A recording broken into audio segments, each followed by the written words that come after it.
We can start the webinar now. And I will make you the presenter. And I will also unmute you. Okay, thank you. Okay. You didn't, okay, here it is. Show my screen.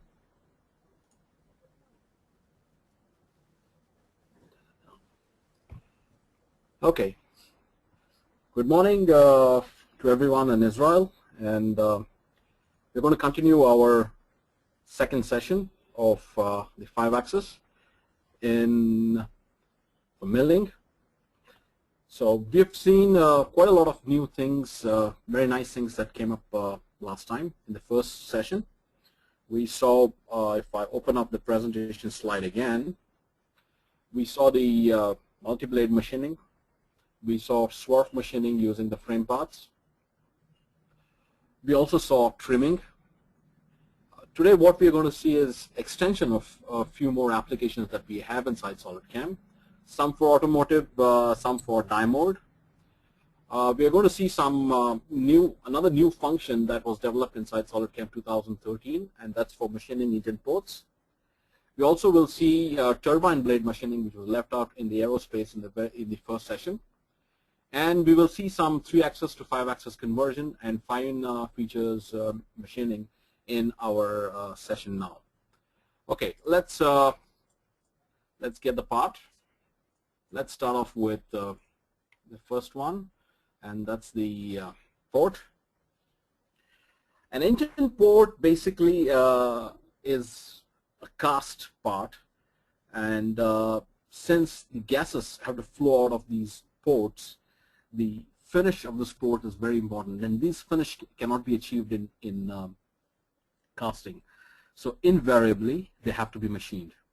So what we have in SolidCAM was, in the earlier versions, we used to create using our regular 5-axis functions. However, there were a lot of limitations with the 5-axis functions that we had to do a lot of construction work. We had to do a lot of surface modifications.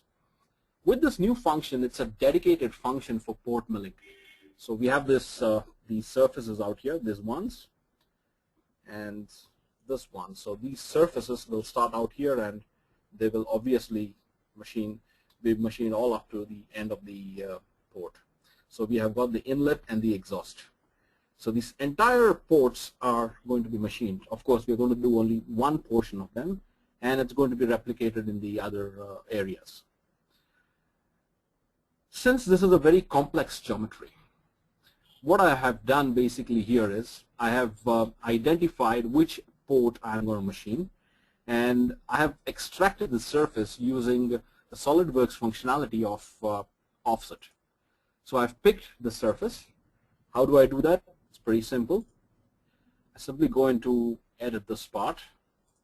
I make a copy of this surface, so I will insert surface, offset, and I'll pick the surface that I would like to have a copy of, and the offset value here is 0. Okay, so I picked the surfaces that I would like to make the offset of or a copy of, and I'll say OK.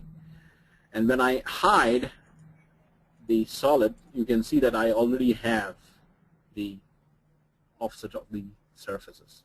So this is precisely what I've done. Why is this needed? Why do we need to offset the surfaces? Because if I switch on this entire data out here in the solid, it's very difficult to identify the area that you're working on, very difficult to identify the geometry because it's too complex. So what we are doing is we are isolating those areas.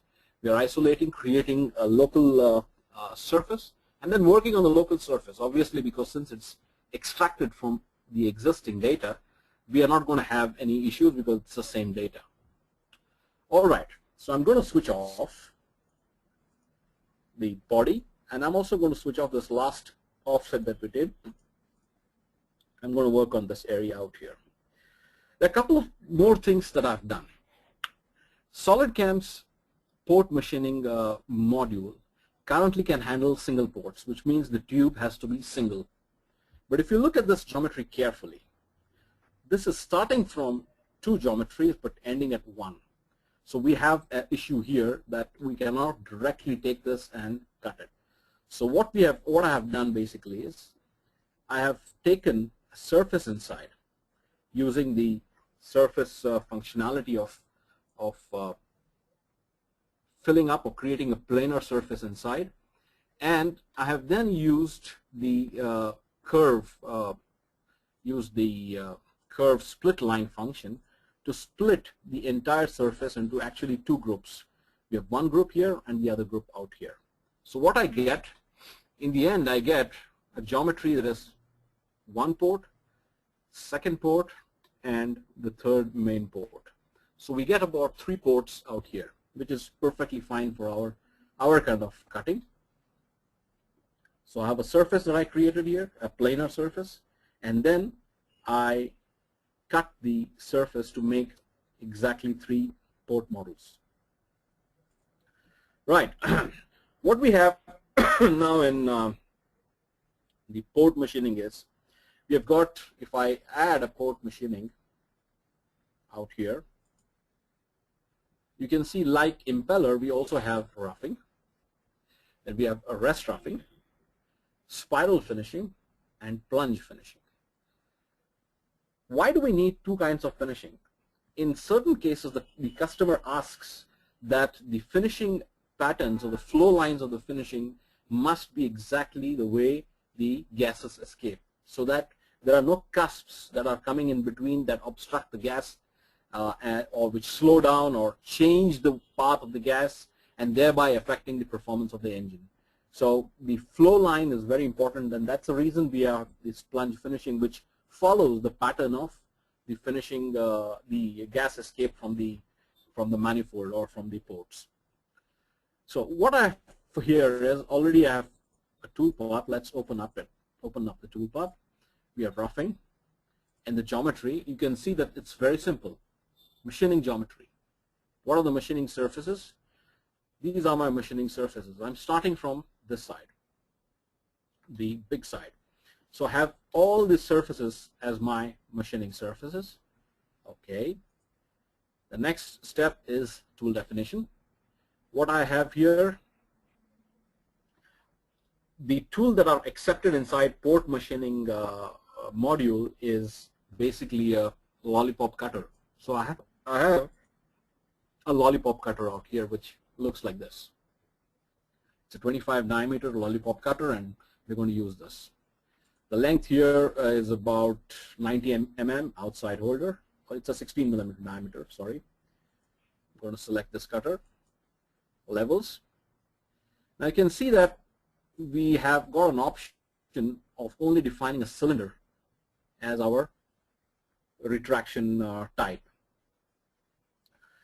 because when we retract or when we machine a port, we are not doing it on like what we did with the multi-blade impeller. It's going to be in one axis, so cylinder fits the bill very nicely. What we have basically is a radius of 200, and I want the axis of the cylinder to pass to some point, yeah, maybe somewhere here. This is my axis.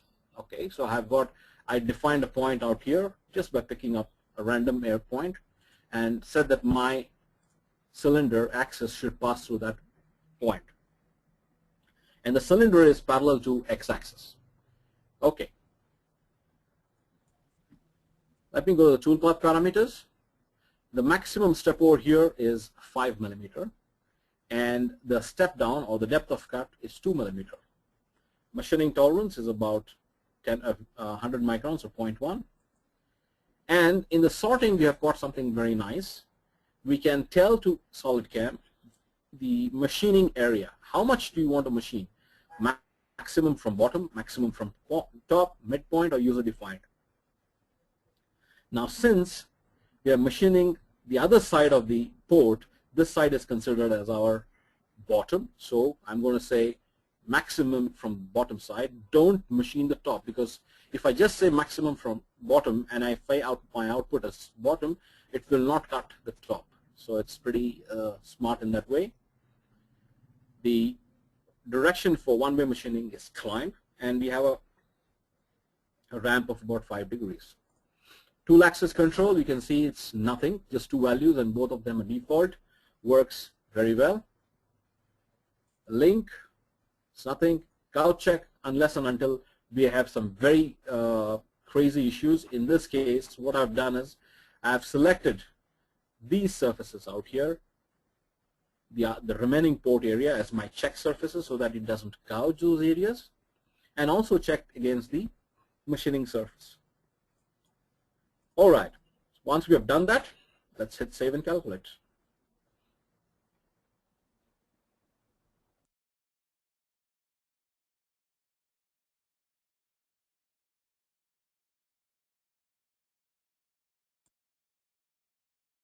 Okay, calculation is done. Let's run the simulation and let's check how it looks like. You can see very nicely the entire tool path has been done all the way up to the bottom. No gouges against these surfaces, they have been checked. So if I run it step by step, you can see what it is trying to do. Let's take to the side view. It's pretty smart in a way that it's continuing to do almost positional 3-axis roughing, and as it starts going deeper and deeper, you will see that it's doing a 5-axis cutting, because once it is deep inside, it starts getting geometry which cannot be actually handled by positional 3-axis. It does the machining in full 5-axis. So as far as possible, the software smartly does the machining in positional 3-axis, and as it starts getting more difficult, it switches over to 5-axis simultaneous. So very nicely done. Let's do the other 2 areas, because those are the 2 areas that are remaining. What I have here is again the port geometry, and this time you can see that I've selected only one portion of it, including that planar surface that we created. The tool remains the same. Levels, well, let's change the point again, and I'm going to pick the point somewhere here. Okay. And in the toolpath parameters and under sorting, it's going to change. Now we want the machining to happen from the top side, and we would like to go from maximum to top, from the maximum from the top side. Okay, let's save and calculate.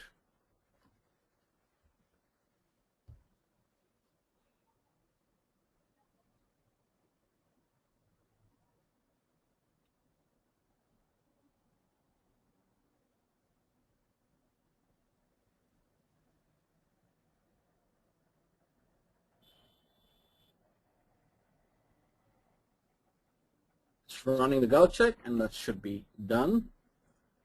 Let's run simulation. Look how the toolpath looks like. Nice. It's gone all the way below to wherever maximum possible, and it's cut that in a nice way. So if I again run the simulation in HostCAD, you will see that maximum of this cutting is happening in positional 3-axis, and as it goes down, as the geometry gets difficult, it starts going around in full 5-axis. Very nicely done. We'll do the same for this side. That's this side of the geometry. So if I look at the geometry I've selected here, this is the geometry that needs to be machined. Of course, the gouge check, the check surfaces are all this big ones, because that's where it needs to check against. Let me run the calculation.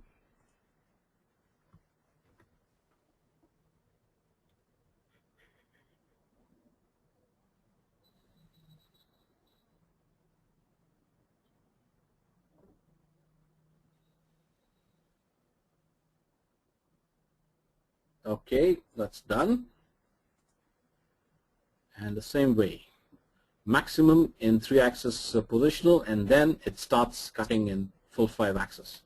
So you can see that very few efforts were needed to create some very nice toolpaths. So if I show you the toolpath all together in the wireframe mode, you can see that it's done a very neat job.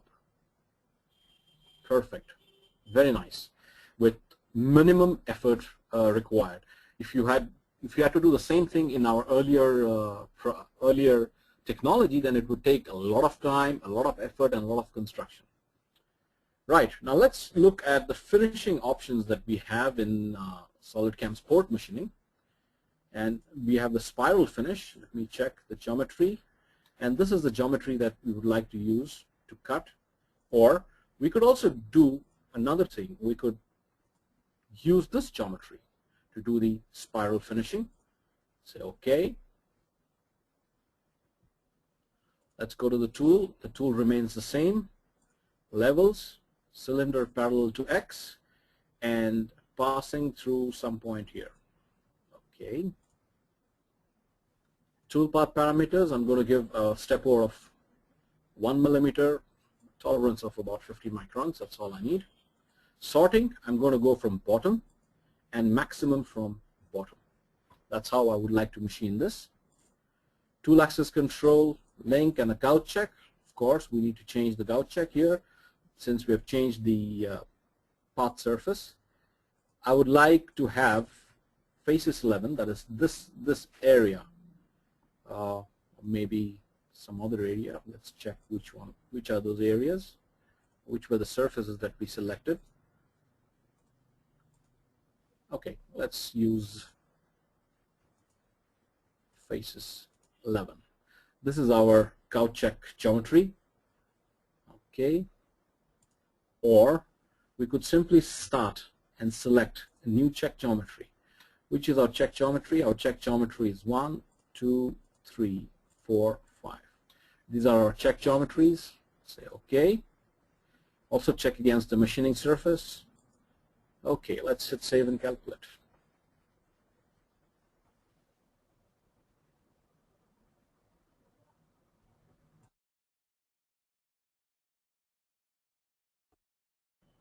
Right, it's done the calculation. Let's have a look at how the calculation looks like.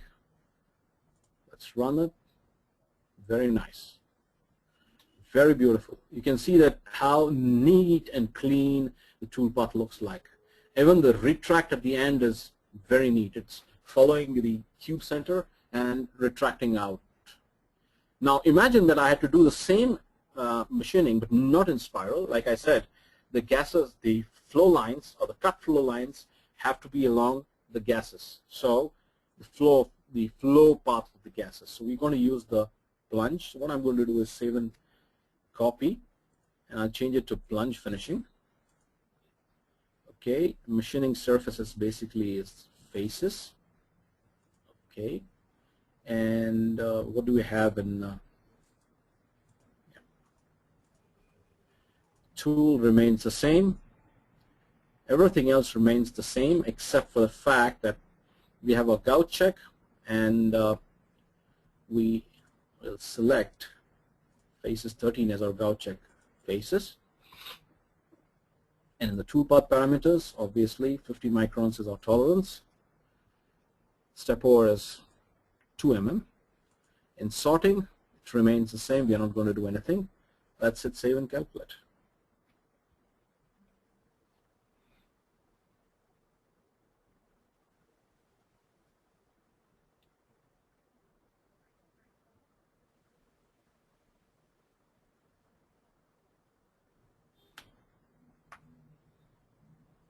Okay, the calculations is done. Let's look how it looks like in our wireframe. You can see, although it looks very bad at the bottom, it's basically retracting itself to avoid a gouging. What is more important here is to look at the flow lines. It's following the flow line of the gases. So this is not a must that every time you need to do plunge finishing, but sometimes it's required that you do plunge finishing. And the options have been given by SolidCAM to do plunge finishing, else the spiral finishing always does a great job. We calculate the spiral finishing.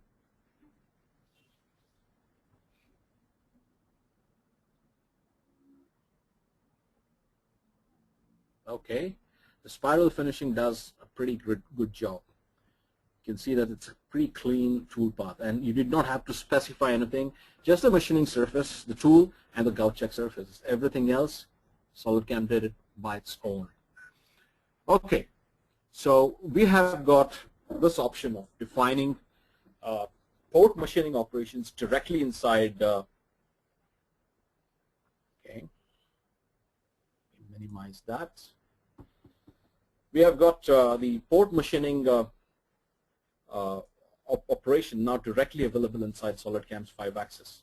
Of course, it's a completely new module. It's an add-on module on your existing 5-axis part. So it's a very powerful. It's a very powerful module. Bare minimum inputs needed, and the best part is the results. The predictable, highly reliable, and accurate results, without having to sweat through the entire process, defining different tool axis controls, defining gouge checks, defining construction geometries, nothing of that sort. Simply pick the machining surfaces, pick the tool, and calculate the tool path. Right, so we are done with the port. Let's move to another interesting part. We have actually finished up the new functions in SolidCAM. Now I'd like to show you some nice things inside SolidCAM's 5-axis. So let me open, not here. Let me open a mold and die part. I'd like to show you some finishing using simultaneous 5-axis. Okay. What we have here is a very nice mold, a cavity of a mold, and there are certain areas in this which I would like to finish using 5-axis. Why? For example, I would like to finish this area out here. I would like to finish this area out here using a very small tool because of the radius.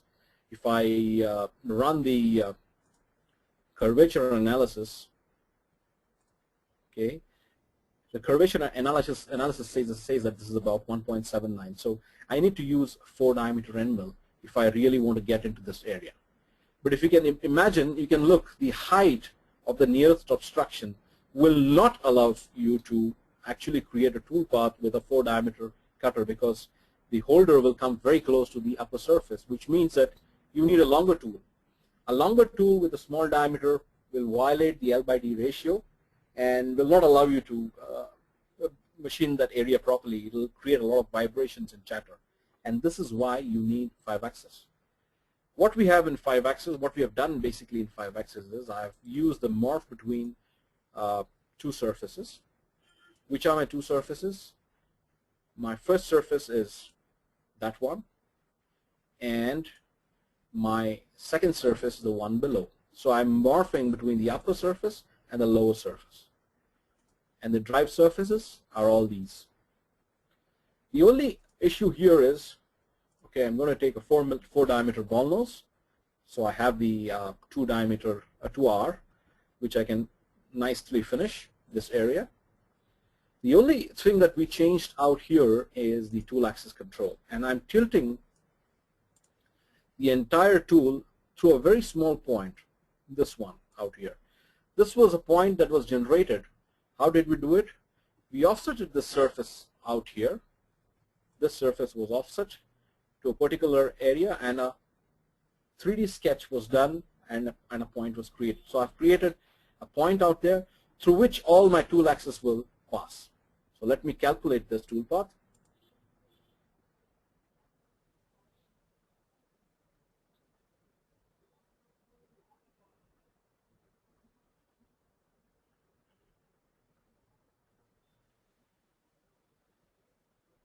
Okay, let's run the simulation.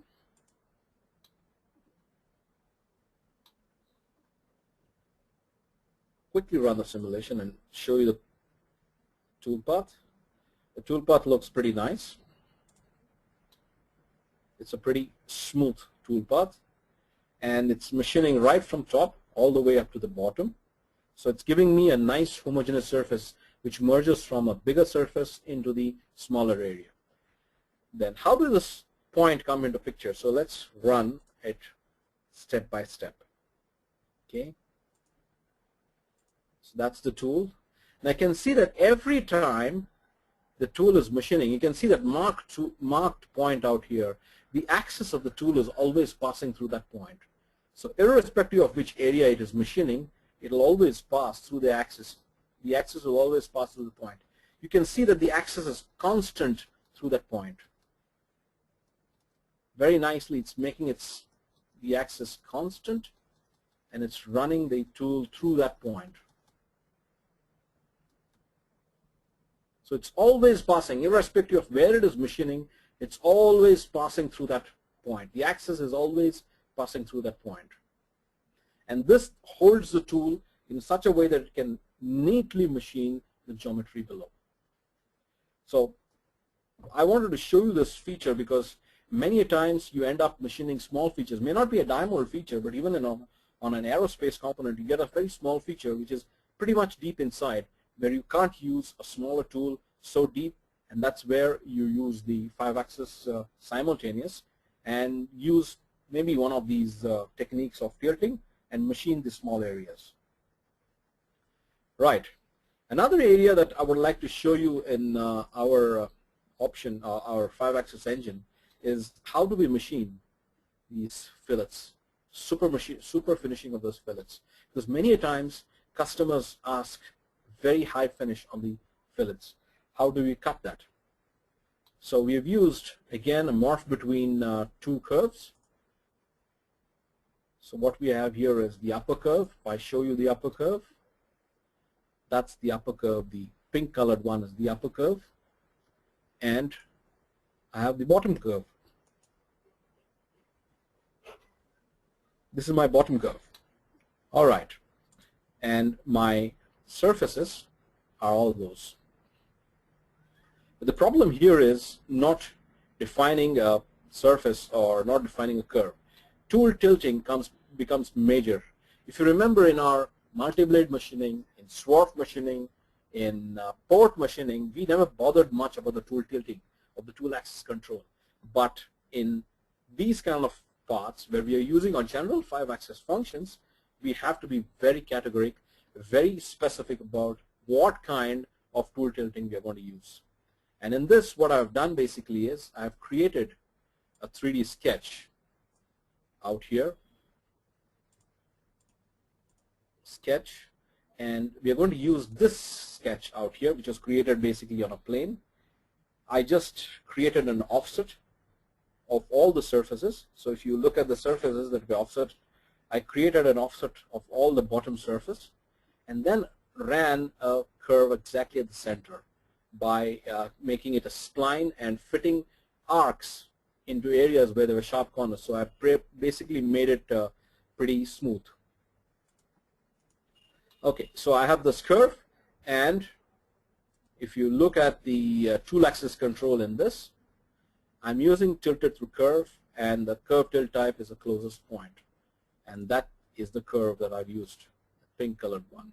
Okay, let's calculate this.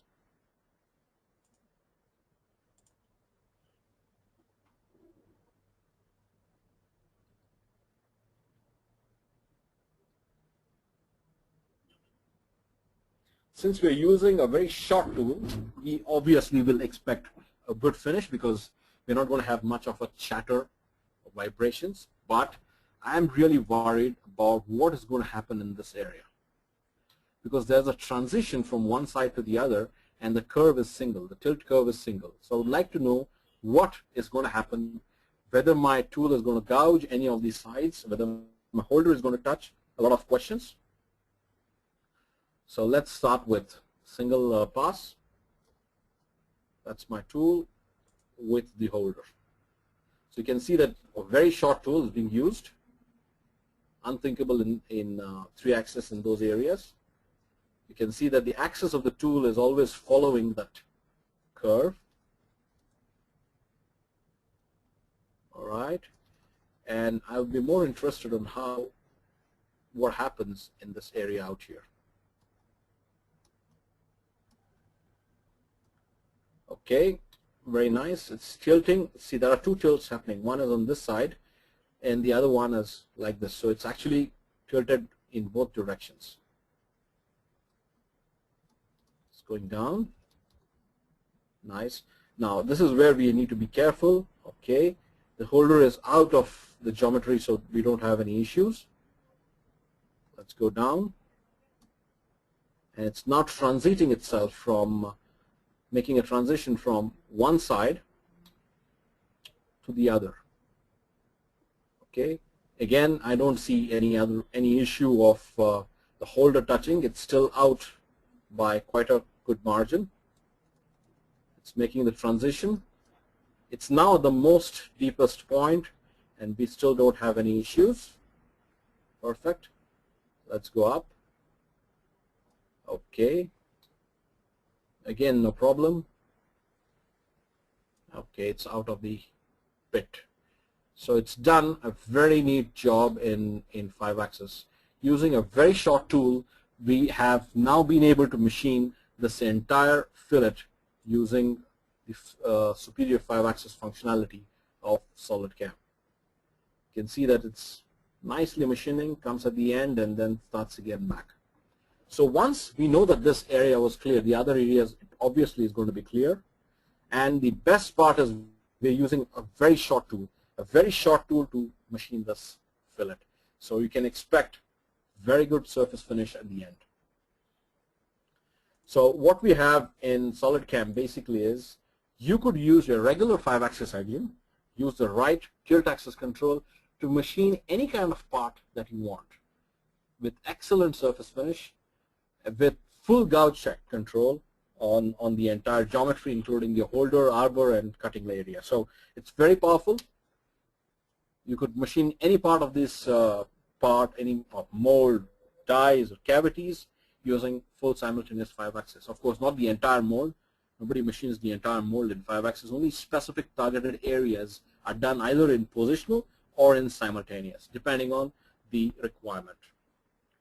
Okay, since we are in die mold, let's also look at another part which calls for the die mold. And in this case, we have a core whose tool path has already been done. But then we have a problem, and the problem is that if I have to machine this all the way from top to bottom, I would need a tool roughly of about 50-55 millimeter. Although it is 66, we have to be careful only from this point onwards to down here. So that's about 41. So we need a bigger tool with a smaller radius. That's again going to violate our L by D ratio, and this is where 5-axis again comes to picture. But we're not going to generate a toolpath. What we are going to do basically is the existing HSM toolpath, which is very nice, smooth, the existing HSM toolpath, we're going to convert it in 5-axis using the 5-axis conversion function. So what I'm going to do out here is I have this toolpath. I'll right-click, milling operation, and I'll convert HSM to simultaneous 5-axis. Okay, the source operation in this case is only one, and that's the HSM constant Z. Tolerance, 10 microns. Conversion type, use source link. That means the links generated by HSM will not be changed. The same links will be used. Otherwise, you have an option to relink it using SolidCAM's linking mechanism. But we're not going to do that. We're just going to use the source links generated by HSM. The tool remains the same. However, what we have done is I have taken another tool and I've reduced the out of holder from the existing one to about 45 millimeter. Going to the levels, everything is grayed out. Why? Because we are going to use the source operation as it is. We are not going to change it in any way except change it from 3-axis to 5-axis. Tool axis control, it's going to be tilted to axis by a fixed angle, and it's going to be tilted by 0 degrees. That means it's going to be along Z-axis, but it's going to tilt only when it finds a gouge against the tool or the holder or the part. If I go to the link, since we're using the source links, this page also will be grayed out. If I go to the gouge check, this is very useful. We have got enable it. and I have got tool shaft, tool tip, arbor, and holder. We're going to use all of these, and the option here is tilting tool away with max angle, and the sub option here is to use a 3-axis to 5-axis conversion. Okay, in the advanced, we've got furthermore functionality where we can tell that in case where the tool does not fit a certain area, we want to have 5-axis, but we are going to stay close to 3-axis. In short distance, we are going to go back to 3-axis. When the tool does not fit over a long distance, we are still going to go back to 3-axis, and so on. So there are a lot of sub-options available for us to change in case a certain result is not to our expectation. Okay, so let's hit, I don't want to check on the tool shaft and the tool tip. I just want the arbor and the holder to be checked, because that's the basic criteria for us. Okay, let's hit save and calculate. Okay, the check surface is not defined. In this case, it's not the check surface, so let's pick. These are our surfaces against which we would like to check the holder against. Okay, let's hit save and calculate. It will load the original toolpath and then run the conversion.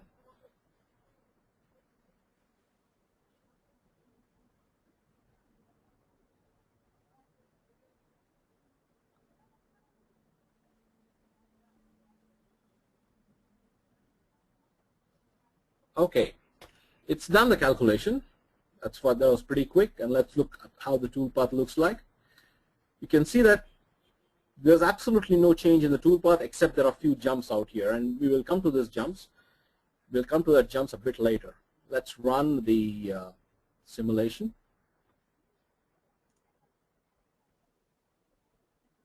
And I would like to go down.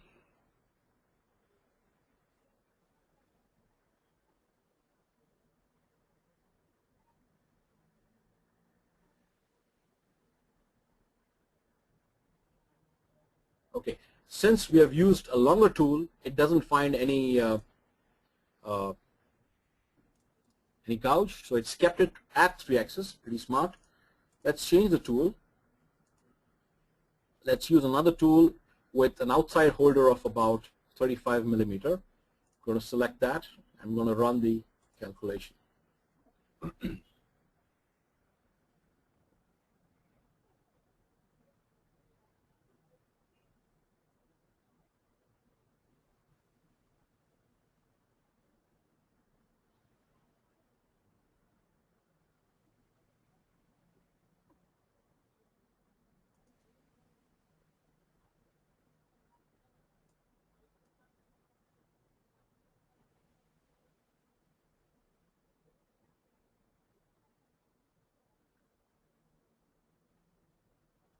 Since we have used a smaller tool, now it's finding collisions against the holder, so it's now converting the toolpath from 3 to 5-axis. You're going to see the result very soon.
Okay, there are a lot of calculations it's running. I think it's taking a lot of time because we've selected both the arbor and the holder. What was actually needed was only the holder. Maybe if it takes further more time, what we're going to do is we'll change it from remove the arbor for checking and just keep the holder.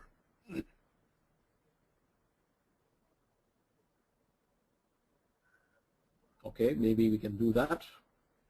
I'm going to cancel this. Yes. And simply go to the gauge check and switch off the arbor. Okay. Maybe change the tolerance to about 50 microns. Okay, let's calculate this.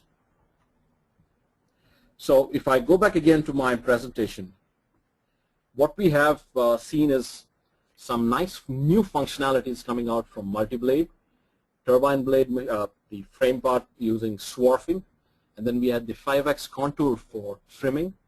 Today we also saw engine ports. We saw some very fine features machining in die mold. We saw super finishing in die mold.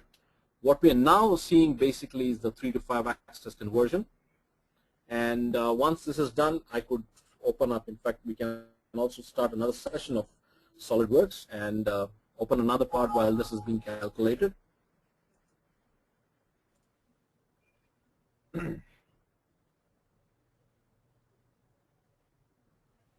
Okay, we can open another part, and we will see a turbine blade being done.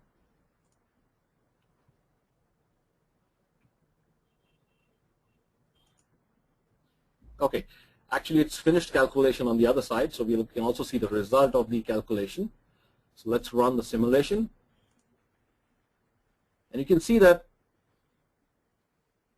see, beautiful. What it has done is, because it's coming close, the holder is touching out here, it changed its machining from 3-axis and it tilted itself to avoid gouging. So what it has done, it's using the same tool path, but it has tilted itself. Very nicely done. Let's go down again, and as it goes down, the tilting keeps changing. So it's doing a pretty neat job. It's done a pretty nice job.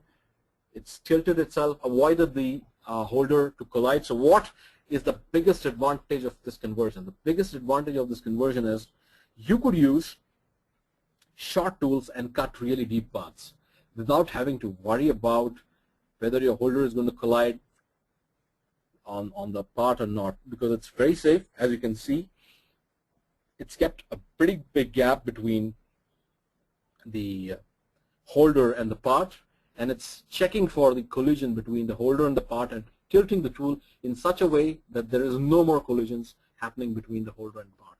So very nice function. If I go further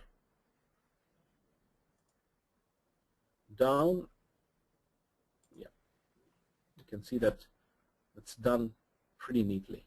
It's used the existing HSM toolpath. It's not done any changes to your HSM toolpath. The links all are the same. We didn't change anything to the toolpath, but what it applied was it applied a new kind of a gauge check to this entire part to generate a converted toolpath from 3-axis to 5-axis. So using a short tool, you can really cut deep paths, thereby achieving a very high surface finish without compromising on the surface quality. Okay, what we have on the other side is I have a turbine blade, and many a times machining a turbine blade is the most trickiest part on the sides. The aerofoil area is clear. You don't need to do much on the aerofoil area, but on the sides is where it gets tricky. So what I have here is I want to show you machining of one of the sides. So what I have here, I have a parallel to surface, parallel to curve function. The drive surfaces is basically this big surface out here, which I've hidden, but it's a big surface that I'm using. I'm not using the small piece. What I've done basically is I have, like we did in the port machining, I've created a copy and I've created the extension. So if you look at the surface, let me figure out where the surface is.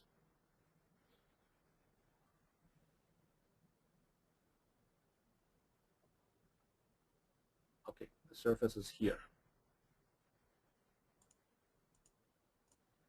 So we have got this big chunk of surface out here, which I've selected as my drive surface. Okay, so let me switch off that.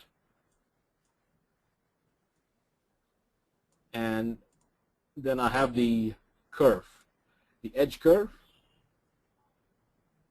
And I've used a 16 dia ball nose cutter with R8 at the bottom. And I just want a single cut. In the tool axis control, I have used the tilt angle as 90 degrees. So I want the side of the tool to actually become parallel to that surface ISO curve. So I've used that. But since I have said I need only one cut, it's not a great idea because you don't want to cut that entire material in one go. You would like to slowly move into the material. To do that, what I've done basically is I've used the multi-passes function, and I've asked for 8 cuts with 0.5 millimeter spacing between each of them. So what do I get after I define this? If I calculate,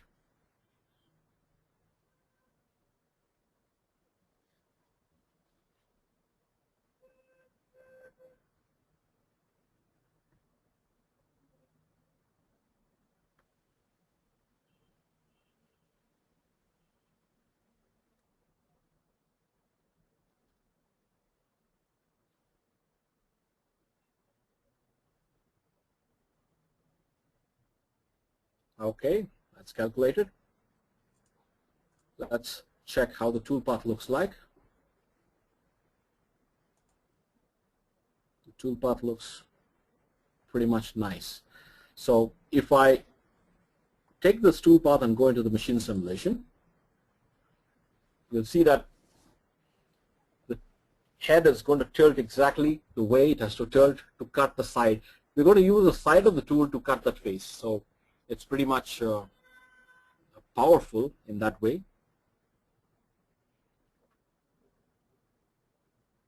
Okay, let's switch off the stock, or I can keep the stock, no problem. Let's go to the side, and let's do a step by step. Let's move it one by one.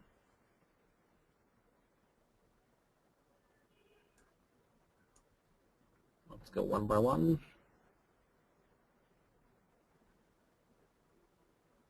You can see that the tool is nicely positioning itself. You can also switch on the machine or switch it off. Let's hide. It's nicely positioning itself, and see what happens to the head. It's changing from negative to positive,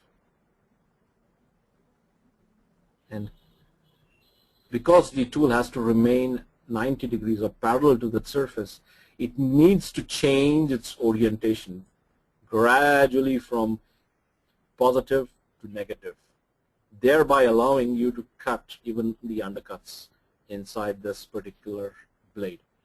It's very popular. This kind of cutting is very popular. You can go to YouTube, have a look at these parts. You can see that when they're cutting the side of the blade, this is the strategy that is used to cut the side of the blade.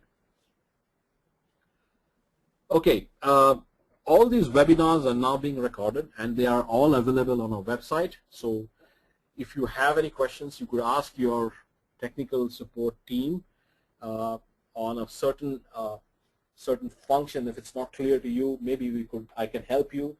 If you have some parts that you would like us to have a look at it and see if this parts can be done using 5-axis, then you are welcome to send us a part. We'll check and get back to you on that. If there are any questions, I'm now ready for the questions. You can ask me questions for that, for whatever you have seen today. Sydney? Okay, Amod, thank you very, very much. It was a very interesting webinar, as your webinars always are. There are no questions at this moment, but I'm sure later on this will be. As you said, this has been recorded. I'm just going to translate it now into Hebrew. הוובינר הזה הוא מוקלט, ואנחנו נשים את זה על האתר שלנו. כמובן, אם בהמשך יהיה לכם שאלות, אתם יכולים לא להסס ולשאול שאלות כל האנשי תמיכה שלנו, בכל הנושא של 5 טילים סימולטני. ושיהיה לכם המשך יום טוב, ותודה רבה שהשתתפתם. Elmod, thank you very, very much. Thank you.